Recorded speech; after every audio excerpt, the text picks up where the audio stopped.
Civilization 7 released a little over a month ago, and today marks their very first major update with Update 1.1. This video will focus on this update. We'll go through the patch notes together, and you can enjoy the gameplay that's on in the background. We'll flash up this screen whenever there's something relevant that you probably want to read or something that you want to see. Other than that, you can enjoy just watching Ibn Battuta with probably his best combo yet that's been discovered. I absolutely love this combo. I think this probably brings him up close to S tier, so we'll talk about that in another video. Of course, if you want to play along with the save, it's over on the Discord with any of the mods that we're using as well. I'll make sure to leave a link in the description, so let's get to it. Hello, Civ fans. Update 1.1 is here, our first major update to Civilization 7. This update includes a mix of both paid and free content, with many of the free additions influenced by community feedback. For these extensive Update 1.1 notes, we've separated PC and console into two separate sections so you can easily read them for your preferred platform. Now, we'll only be going through the PC platform here for the notes. If you want to check out these notes, I'll make sure to leave a link in the description. So to start us off, they've got a feature spotlight. I'll bring that up for you so you can take a look. Refining the modern cultural legacy path, Geographic Society. We've got the Eiffel Tower here. Obviously, they're looking at changing the way that it's already working, which is great to see, that they're getting on the ball quickly. If you've been chasing a Geographic Society victory, you might have noticed some balance quirks. We made some key changes to improve how this victory feels and plays, including removing the chance for artifacts to run out in the game, and making it harder for players to breeze through this path when no other players are aiming for this victory. Here are those key changes. Explorer units now cost more to slow down early rushes. Fewer Exploration Age artifacts spawn per continent, making competition for discoveries more strategic. Natural wonders can now be studied for artifacts. Additional artifacts can be earned by completing the future Civic repeatable, and additional AI and quality of life improvements around Geographic Society gameplay. We hope these changes balance the pacing of the Geographic Society victory, rewarding players who go all in on culture, while ensuring other leaders still have a fair shot at competing for different paths. Excuse me, I've just woken up. I'm still getting around this English thing. We'll keep monitoring victory pacing across all legacy paths and make further adjustments as needed. So now we're going to dive into the PC update notes. Now these are quite extensive. Let me just show you exactly how much we're dealing with here. Keep in mind, if you want to grab a link to this and read through it yourself at your own pace, feel free to do that. But we'll just be going through this one by one. We'll be talking a little bit about each of the changes. So starting up with the new features, we've obviously already talked about the modern age. Holy cities can now be converted. Note that when the player creates their own missionary units, they will always follow that player's chosen religion. This is a great change. It means that you can now actually reliably utilize some of those beliefs that you probably couldn't use before, so that's wonderful to see. Okay, so we've got it looks like balance changes as well, which is going to be absolutely awesome. So the first big one, take a look at this. We've got leader changes. Napoleon Emperor can no longer reject sanctions for free. Oh, that was quite funny. They're going to denounce you, and it's like, no, you're not going to denounce me, and it's for free. So that's a good little change.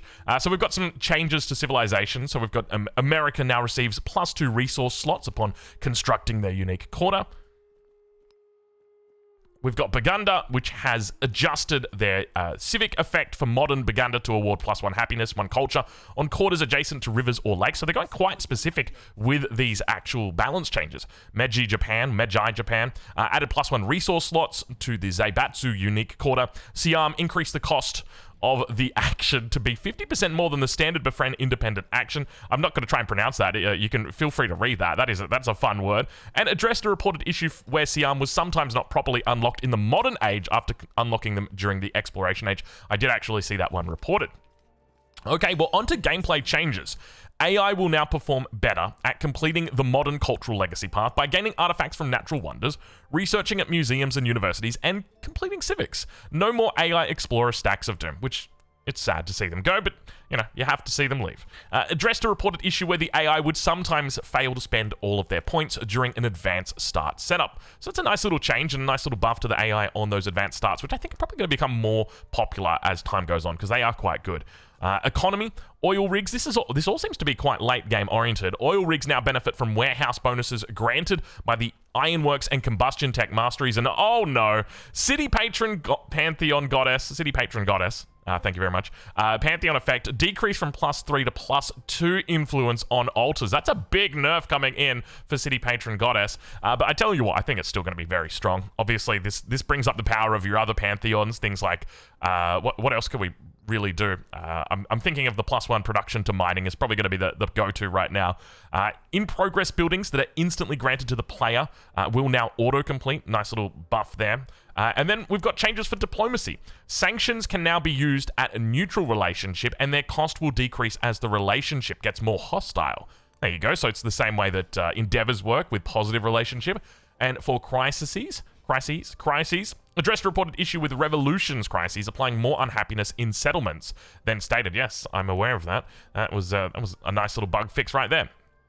Okay, well, onto military. So we've got naval units can now disperse independent powers. This is a really good change, and it means that you can actually just send a fleet around the outside of a continent and just, you know, get rid of those those pesky independent powers. You know, relive the good old days of colonialism. We've also got changes, refinements made to the army unpacking action. Players now have the option to select the commander hex when choosing an unpack direction. That's big, Eddie. Doing so will unpack the strongest unit in the commander's unit hex and arrange any remaining units on adjacent hexes based on the current facing direction of the commander. If the player indicates a direction to unpack by selecting an adjacent hex, the strongest unit will unpack in that direction, with the next strongest unit unpacking on the commander hex. Remaining units will then unpack on adjacent hexes. So basically, they're just going to always put the strongest units towards the front, which they were already kind of doing, but it just allows you a little bit more customization now. Further to that, they've also addressed a reported issue with harassment promotion unintentionally stacking too high, for all you serial harassers out there, and address a reported issue with incorrect bombard strength being used for Guard Imperial and Sepoy unique infantry units. A duplicate aerodrome commanders should no longer appear when conquering a settlement in the modern age, and a ghost unit, or multiple units of any class, can no longer be created when units are deployed by an AI commander unit during normal gameplay. So there we go. We've also got Natural Wonders, which is, they've added the Bermuda Triangle. Natural Wonder for all players. Lovely. I don't actually know what the Bermuda Triangle gives. Maybe we can dive in the game and actually go have a look. And they've also done a change, or a balance pass on Mementos. So very excited to see whether they've actually nerfed some big Mementos in here. So let's see what they say. They've included this.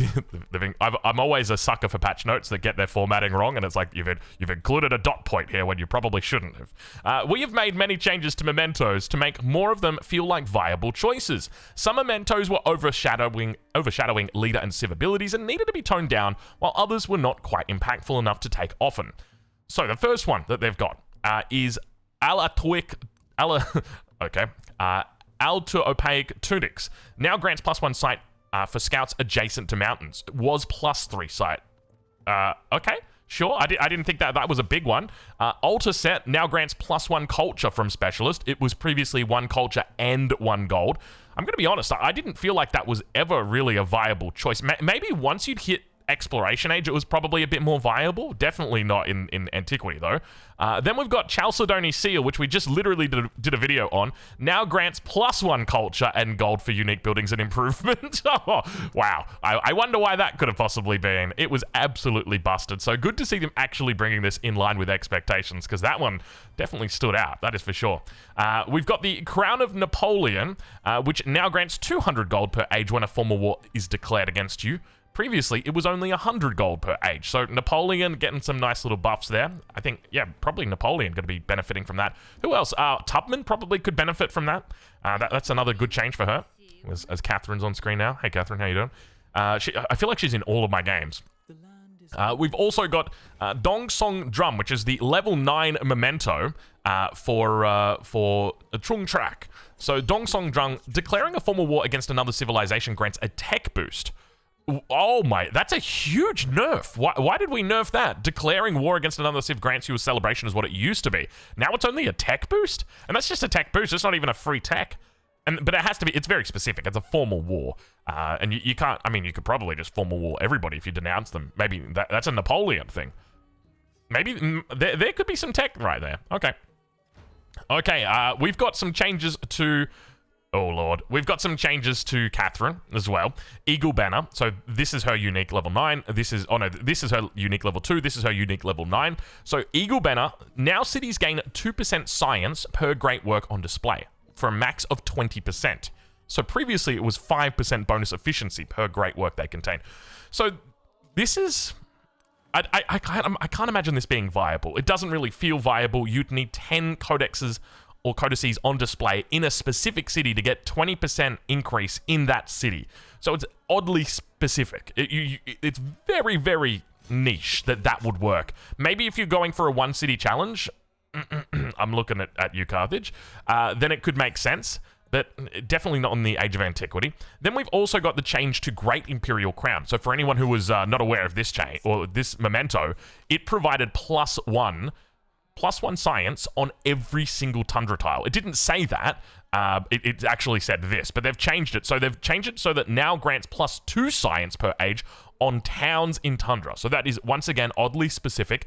So, I mean, if anything, this is just kind of encouraging Catherine to realistically just settle more in tundra. Not that she already wasn't, but one of the things that I was doing, I was putting my towns outside the tundra and then was growing into the tundra, whereas here now you're just going to be forced to take the tundra. So that's a good change. It just basically means Catherine is even more of a tundra rat now.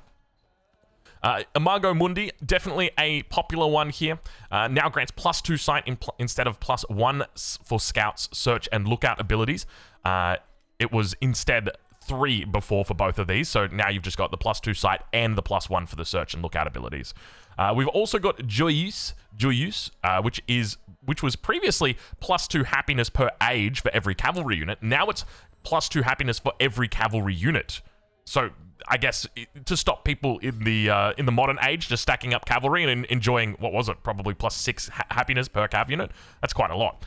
Merchant's Saddle, which previously gave 1 movement for sight and scouts, or rather movement and sight for scouts, merchants, and settlers, has now been changed to 1 movement for scouts, merchants, settlers, and explorers. So explorers getting a nice little buff in there, nothing too crazy. Patron Real, which is the level 9 boost for Isabella. Now grants +2 happiness per age on natural wonders. Oh my god, they nerfed it! Isabella, D tier. Wow. Old effect was 100% yield on natural wonders. Now it's grants 2 happy.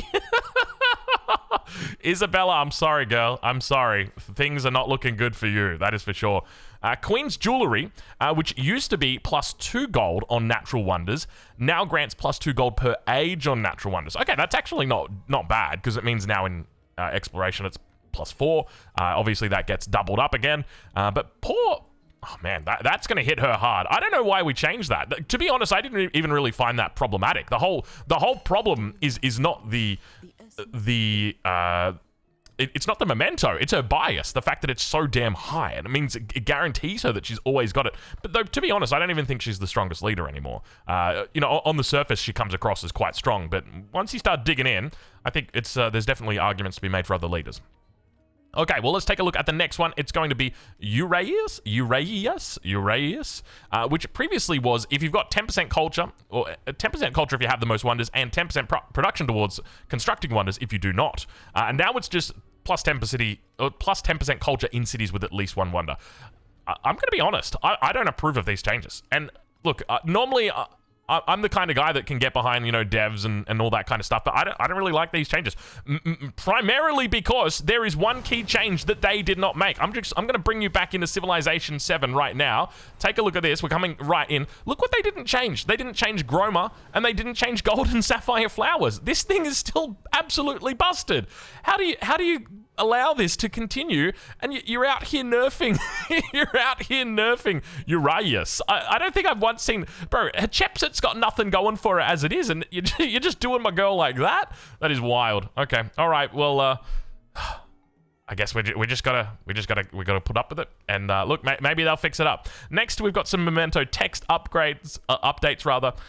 So Diamond Throne is +1 happiness per age on quarters during a celebration. Previously, it was just +1 happiness per quarter per age, so maybe a little bit easier to read. And now Lotus Blossom has been changed. I think this is the Xerxes memento, as well as Yata no Kagami. Gain 20 culture per age at the start of every celebration. Yeah, they've just made it a little bit easier. So some changes to UI as well. Text changes, updated Maya's... Oh, dude, please tell me there's balance changes in here for the Maya. Oh my god, I don't think there is. Wow, that's kind of wild. Okay, updated Maya's Kuna unique building. Text to state +3 science instead of +4. Okay, but did you actually make it +3 science, or is it still +4 science? Because I'll take that. You know, it's about the little parts. Updated text for the following to reflect changes received in a previous patch. So that's for the Marja per hit. For a Civic that they've got, Exploration Age culture buildings receive +1 culture adjacency for the coast, and America, the steel mill, +6 production, gold adjacency for resources and wonders. And then for Prussia, the Ruhr Tier 1 Civic tree improvement, all buildings gain +1 production adjacency for navigable rivers, which is, I'm assuming, something to do with the Ruhr Valley. Notifications. The not enough gold in treasury message now correctly appears when attempting to purchase an item the player cannot afford. Alignment and spacing, the lines connecting the tech and civic trees now align properly with their respective nodes. We'll see about that. Tooltips, unit action tooltips now stay within screen boundaries. And general changes. Okay, here we go. The victory achieved pop-up now takes you to the correct Civilopedia page if it is the final milestone, and the correct tab in the victory progress screen otherwise. Descriptions for a Civ's unique units will no longer mention their tier when loading into the game. I don't know if I like that. I'm going to be honest, because this is quite important. You know, as an example, one of the reasons why the Maya are really good is because both of their unique units are available from the beginning of the game. Compare that to a civilization that has to wait until like tier 2 to get their unique units.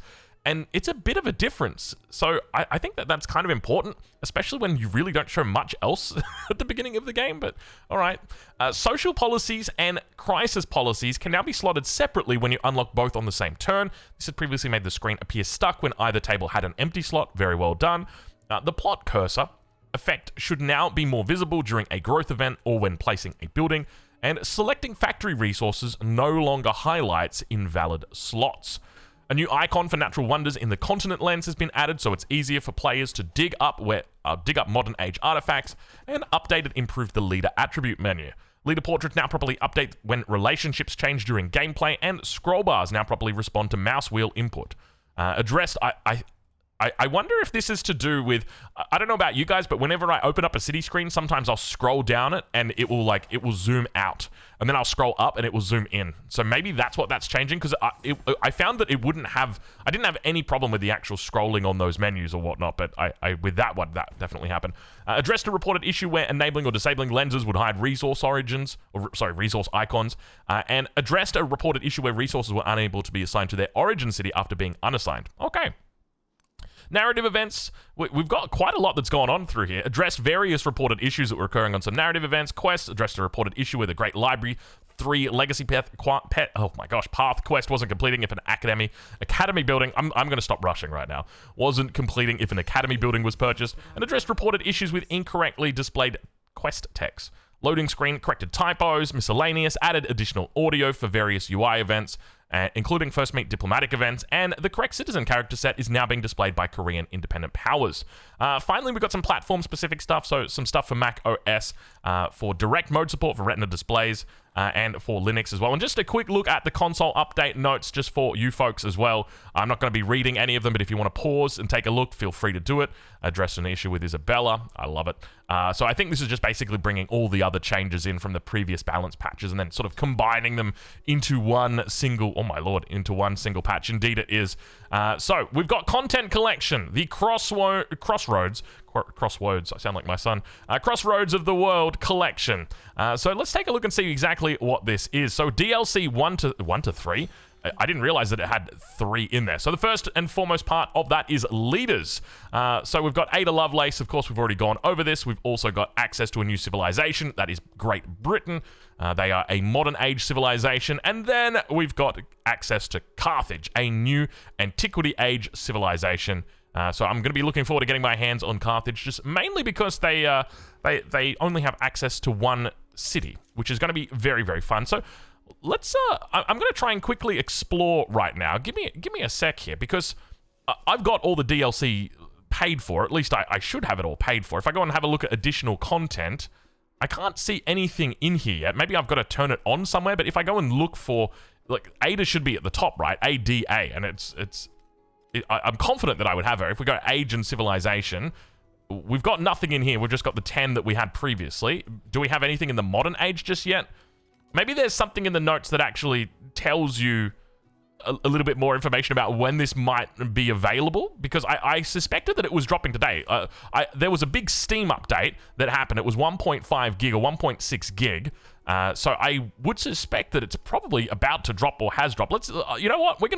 Let's read. We'll go to the end. Maybe the end normally tells us what's going to be happening. That is the wrong button. Here we go. There we go. So we can. Crossroads of the World collection is included in the deluxe and founders edition of Civ 7. It's also available for separate purchase. It contains 6 DLCs, all of which will be available on or by March 2025. Wow. Okay, I guess all of these are considered DLCs, right? So we've got like 3 separate DLCs. Oh, maybe is that what the problem is? Do I just perhaps need to go and update my DLCs? Is that? Do I? We might have to leave it here, folks. I'm not going to waffle on too much longer. I've waffled enough. We'll leave it there.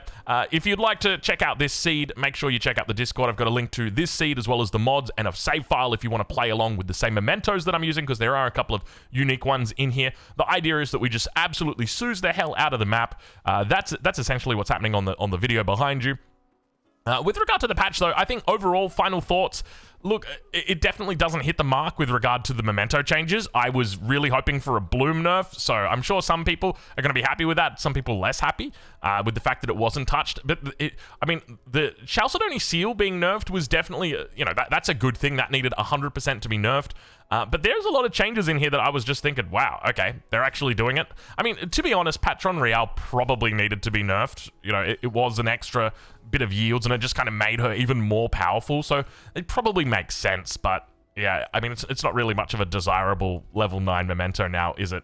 Anyway, folks, we'll leave it there. Hopefully you've enjoyed the video. If you have, feel free to leave a like. If you've got any feedback, chuck it down in the comments below. And of course, if you're looking forward to more Civilization 7 content, make sure you hit that subscribe button, because there is always time for one more turn.